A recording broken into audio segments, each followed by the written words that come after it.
ಮತ್ತೇನಾದರೂ ಸಿಗೋದಾದರೆ ಈ ಕಾಸಿಂದ ಮಾತ್ರ.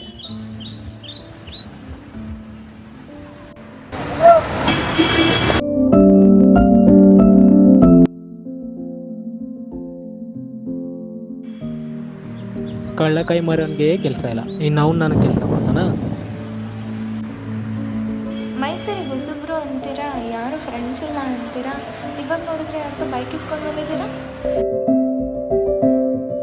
ನಾವು ಹುಡುಗರು ಹೆಂಗೆ ಕಣ್ರಿ, ನಿಮ್ಮ ಹುಡುಗಿರ್ ಥರಲ್ಲ. ನೀವು ಹುಡುಗಿರು ಫಸ್ಟ್ ಆಯ್ತೀರಾ, ಸೆಕೆಂಡ್ ಡೇ ಅಲ್ಲೋ ಅಂತೀರಾ, ಮೂರನೇ ದಿನ 3 ನಿಮಿಷ ಮಾಡ್ತೀರಾ. ಆದರೆ ನಾವು ಹುಡುಗರು ಫಸ್ಟ್ ಡೇ ಫ್ರೆಂಡ್ಸ್ ಆಯ್ತೀವಿ, ಸೆಕೆಂಡ್ ಡೇ ಬೈಕಲ್ಲಿ ಸುತ್ತಿರ್ತೀವಿ, ಮೂರನೇ ದಿನ ಕುತ್ಕೊಂಡು ಎಣ್ಣೆನೇ ಹೊಡಿತೀವಿ.